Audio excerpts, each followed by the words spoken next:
Mi nombre es Roberto Fresca. Tuve la suerte hace 18 años de unirme al proyecto de MAME, que es bastante conocido, un emulador. Poquito, ¿no? Es poquito. Sí, algunos lo conocen. 180 millones de usuarios. Sí, no. Que, bueno, obviamente es Multi-Arcade Machine Emulator y es uno de los primeros emuladores múltiples que salió y que, bueno, hoy en día es un estándar de los más grandes que existen. Orgullosamente soy uno de los desarrolladores. ¿El MAME ya existía para esa época? ¿Cuánto tiempo hacía que existía? Sí, ya existía, pero hacía poquito. Tenía unos pocos juegos dando vuelta, menos de una veintena de juegos, y eran todos basados en hardware de 8 bits y muy básicos, o sea, básicos de los primeros, como ser, por ejemplo, un Pac-Man o el hardware de Galaxian. Y bueno, tuve la beta para emular un hardware determinado y eso me dio la entrada prácticamente al equipo en 1998. ¿Cómo llegaste a decir, bueno, yo puedo hacer esto en este equipo, me gustaría colaborar con el proyecto MAME? ¿O ellos te capturaron a vos? ¿Cómo fue?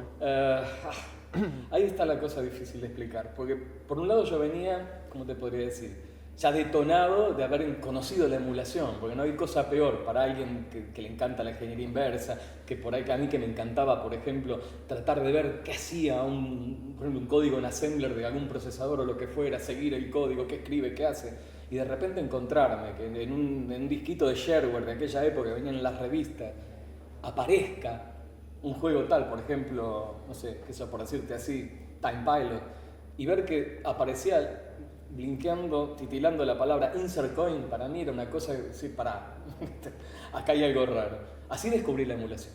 Y cómo ingresé prácticamente fue porque no había en ese momento en MAME un videogame emulado de fútbol y nosotros éramos fanáticos del Tekken World Cup que se veía de arriba, todo muy lindo.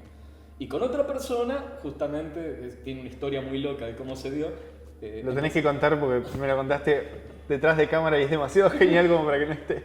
Bueno, esto pasó así. En ese momento todavía no era parte del equipo de MAME, pero bueno, a mí me gustaba todo lo que era ingeniería inversa y manejaba muy bien el assembler de distintos procesadores. Lo que sí no manejaba muy bien, no estaba muy ducho, era en el assembler de PC o en el C que se utilizaba en ese momento para MAME. Y aparte tenía una estructura bastante difícil, compleja. Pero bueno, ante todos esos impedimentos igual, eso no me impedía nada. Apareció un muchacho que se llamaba Ernesto Corby en un sitio también que esos medios oscuros de emulación, en el cual decía que quería tratar de emular también el Tekken World Cup. Lo contacto y bueno, nos empezamos a enviar mails, obviamente en inglés, yo pensando obviamente que el italiano, como él pensaba que yo también con mi nombre. Bueno, y así, en inglés de acá, en inglés de allá, que tengo la posibilidad de la placa, voy a buscar la placa, bueno, qué sé yo, conseguí una placa, me compré un dumper, un programmer, me dampeé las ROMs de programa, con eso empezamos, después las gráficas, estudiamos todo el hardware, todo muy lindo, y siempre vía mail esta comunicación, y siempre que acá, y tener ya las bases y lo que sea, habían pasado meses a todo esto. Y un día de repente digo, bueno, mirá, escúchame, hay algo más que, todo esto en inglés, ¿no? Obviamente, hay algo más que se necesite, porque yo la placa tengo que devolverla de alguna manera. No era fácil encontrar una placa de Tekken World Cup ahí, de multiprocesadores, cosas, era muy requerida. No hay nada, bueno, está bien, porque tengo que llevarla a 400 kilómetros a la costa, que estaba en Mar del Plata. Silencio total, un hueco gigante, de repente me escribe y me dice, ¿dónde estás? En pleno castellano. Y ahí yo le dije, yo estaba en ese momento en Tigre y le digo, en Buenos Aires, en Tigre. Y me manda un mail diciéndome, estoy en Devoto, acá está mi dirección, venite a casa. Y así seguimos después juntos haciéndola. ¿La placa que le habías pedido prestada? Sí, yo por todos lados, porque me había agarrado la locura prácticamente de esto. Y no la conseguíamos en ningún lado. Y los que la tenían, hoarders, ¿viste? La tenían guardada y no la querían dar. ¿Qué ibas a los arcades a preguntar o una cosa así? No, tenía algunos que eran operadores de arcade, pero ninguno ya la tenía o no me la querían facilitar en realidad. No era algo que te pueda prestar. Hasta que apareció uno que sí tenía salones que yo conocía y me dice, ¿todavía querés la placa? Bueno, tenés que ir a buscarla a Mar del Plata. Andá a ver a tal persona y tal. Y yo me fui. ¿Qué tal? Para mí era el sumo en el poder ayudar a la emulación. La idea era ayudar. ¿El proceso en ese momento cómo era? ¿Te daban una placa? ¿Dampeabas los chips? Dampeaba cada una de las EEPROMs y bueno, teníamos que hacer ingeniería inversa. En este caso, teníamos el hardware como para saber qué tenía. Sabíamos en qué estaba basado, o sea, cuáles eran los procesadores, que eran basados en Z80, que cada uno de los dispositivos de sonido de i8910, por ejemplo, que es un procesador de sonido FM muy conocido, y bueno, tenía múltiples procesadores, era bastante difícil, pero ya ahí conocíamos. Después venían los desafíos, cuando tenías que hacer algo sin conocer con qué hardware lidiabas. Pero en este caso sí. Entonces, en cierta manera, empezamos con esto, en tratar de desarrollar el driver, el controlador, para que MAME lo soporte. Y empezamos a tener muy buenas, digamos, tuvimos unos buenos resultados de entrada, pero digamos el sistema no es como el del MAME ahora, sino era bastante más complejo, con paletas diversas, no tenía nada dinámico. Bueno, y la cuestión es que, ya te digo, nos pasó, por ejemplo, lo que te digo, lo que nos sucede es que nos sentimos un poco con esto, el Víctor Frankenstein, ¿viste? Trayendo al monstruo a la vida después de tanto tiempo muerto. Es que hackeaban de punta a punta, desde los chips hasta el desarrollo de los drivers, era tranquilamente... Eran los conocimientos de la CIA y la NSA, pero aplicados a recrear la emulación para los juegos. Esto nos traía a la vieja época, cuando éramos crackers, ¿viste? Cuando usábamos Assembler para poder entrar en distintas cosas, ¿viste? Craquear cosas. Entonces uno se sentía como que tenía 20 años menos, ¿viste? Y eso es lo que ¿Cómo salió que termines con los videojuegos? Porque por ahí el primero te salió por casualidad o lo que sea, y después, ¿cómo es que lo empezaste a hacer ya de, bueno, este es mi hobby, lo voy a seguir haciendo todos los días? Ya me había sonado la cabeza, porque tenía todo lo que uno requería para ese entonces. Era puro conocimiento de assembler de procesadores de 8 y 16 bits, que hoy en día son arcaicos, pero... A ver, es como si vos en medio de los políglotas a mí me traes, yo soy la Rosetta Stone, ¿me entendés? De idiomas viejos que ya no se hablan, por ejemplo. Yo te manejaba media docena a una docena de assemblers de distintos procesadores que ya están muertos. Pero eso sí, tráeme dampeado los dos, el código fuente, por ejemplo, el programa ensamblado, y bueno, la idea, esto es un challenge, eso es lo que más te atrapa de eso. Sí, por supuesto. Es que en realidad es un desafío, porque vos tenés eso, me pasó con mi primer driver solito, solamente tenía las ROM de programa. Entonces, ¿qué tenés que hacer? Entrás a mirar primero a ver de qué procesador es o de qué familia. Después, estar más específico hasta que definas qué set de instrucciones realmente es. Todo en hexadecimal. Y después empezás a seguir el programa. Esto escribe acá, por ejemplo, escribe allá. ¿Qué escribe? Hay una secuencia. ¿Qué estará inicializando acá en este offset? Un chip de sonido. A ver, ¿qué puede ser? Y entonces entrar a hacer todo reverso dentro de la cabeza, porque no tenés el hardware original. Y así hice el de PM Poker, que hoy en día es el de Golden Poker. Lo hice sin nada, sin saber qué corno tenía la placa. El día que aparece la placa dije, ¡ah, sí! Gracias a Dios había pegado todo, incluso en las frecuencias de los chips. Gracias, ya está, ahora ya no me sirve. No, brillante. Esas cosas te tienen por peso propio, o sea, te hacen ser más adicto a esto. Claro, sí, por supuesto. Por eso es difícil de salir de esto, es un ciclo muy vicioso. ¿Y cuántos juegos más o menos trabajaste para MAME? Alrededor de unos 400, 500. Uno pierde el control de saber porque hay muchos clones, ¿entendés? Sí. Entonces por ahí me dice, mira, sacaste andando, por ejemplo, qué sé yo, no sé, el Cherry Master, por decirlo así, o el, qué sé yo, Up and Down de Videoclane, mira, tengo 10 placas diferentes. Entonces esos 10 juegos cuentan como 10 juegos, pero en realidad son clones del mismo.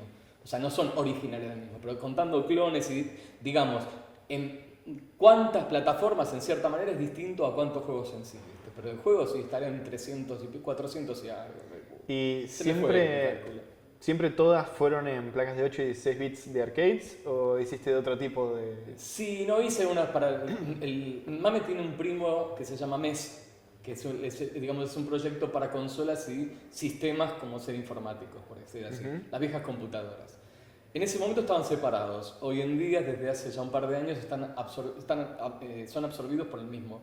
Tienen el mismo ejecutable, comparten todo lo mismo. O sea que hoy en día lo que era MES es MAME también. Entonces también es parte de MAME. Sí, hice unas rutinitas y unas cosas para algunas mejoras para algunos de los sistemas que había, y puse todo un sistema también de una laptop para niños también, que es muy rara, muy extraña, pero que apareció dando vuelta y bueno, le pusimos a hacer la reversa, que también la tenemos de la parte de sistemas de... Ahora, después de tantos años, y me imagino que los nuevos desarrolladores que pueden llegar a caer en el MAME no tienen esta experiencia, ¿Qué es? Ahora sos como una especie de oráculo de las ROM antiguas. Es difícil, como digo, es difícil decirlo porque, a ver, estos últimos años aparecieron nuevos desarrolladores que son muy buenos, excelentes, como Basanta Craft, por ejemplo, Axel Biedermeier, otros más que aparecieron ahora en MAME. En realidad no eran parte del equipo, pero tienen un muy buen manejo de assembler. Aparte tienen la estructura, porque hoy en día MAME fue pasado de C a C++. O sea que se empezó a anidar todo con clases y cosas, y un montón de cosas que uno no estaba muy acostumbrado. Yo era de la vieja usanza, entonces por ahí tocas algo en una clase y de repente un driver del otro lado deja de funcionar. Entonces tenés que tener muchísimo cuidado, ¿viste? Ahora es una telita de araña. Pero empezaron a aparecer gente que lo manejan bien, el assembler antiguo, por decir así. Pero es cierto, el más viejo, los que tienen más años, es como que tienen más manejo de eso, porque la vivieron en su momento, vivieron ese cracking, ¿me entendés? A través de eso que había, porque no había web, no había nada. En ese momento tenías que hacer ingeniería inversa para saber cómo era el lenguaje assembler. No había libros, no había nada. ¿Te siguen apareciendo ROMs viejas o placas viejas que nunca viste? Sí, sí. O como que ya tienen todo. Y es como que ya tenemos un padrón bastante alto. Yo creo que está cubierto en un 90% lo que creemos. Pero cada 2 por 3 aparecen nuevas placas que a veces son muy difíciles de adquirir, porque si bien en esta elite los tipos las publican como nunca MAME y las venden a precios exorbitantes, ¿no? Pero así como eso encontramos unas joyas como Rumble Amber, como, bueno, ahí van apareciendo Steelworkers y otros juegos que se creían que estaban extinguidos porque nunca iban a aparecer. Hace poquito pasó con uno que es Ick, creo que se llamaba. Es otro juego que también se creía que nunca se iba a poder conseguir. Y bueno, alguien financió la compra de la única placa que estaba dando vuelta y lo tenemos también. Claro, porque ni siquiera hablamos de ROMs, sino que hablamos de placas perdidas en algún lado. Sí, no, porque las ROMs solas no te las vende nadie. O sea, la idea es que conseguir la placa, el hardware original, o como a veces pasa, como en estos casos que se hace ingeniería inversa sin la placa, es porque alguien en algún momento hizo el dumping y lo tenía en un archivo guardado. Y vos cuando le preguntaste, dices, yo qué sé, ya no me acuerdo qué placa era. Entonces tenés que lidiar con... Así encontramos un mito, que era RockDuck, otro, que fue un mito y que no... Y lo encontraron en un blister, dos imágenes de programa y estaba todo encriptado y yo me puse a bobear durante una semana hasta que le encontré la vuelta y cuando encontré el string de RockDuck creo que salté hasta el techo. ¿Viste? Es como encontrar el Holy Grail, ¿viste? No sé, y bueno, pero al final, vuelvo al principio, tenés básicamente para poder hacer esto en un juego sumás todas las charlas de los 3 días de la Ecoparty para poder sacar un juego, porque entre criptografía, dampeo, electrónica, assembler, ingeniería inversa... Está claro, es una mezcla muy, muy loca y tiene todo lo que vos decís, incluso más cosas. Pero de la criptografía sí, porque hay mucho de eso y hay límites que son éticos también.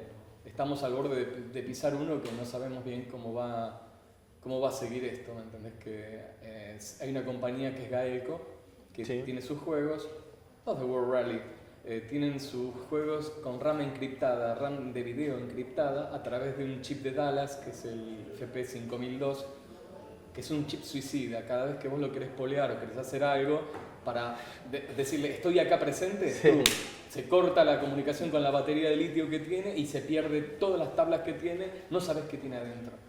Y ese chip se utiliza mucho para Postnet, se usaba mucho para Postnet y se sigue usando.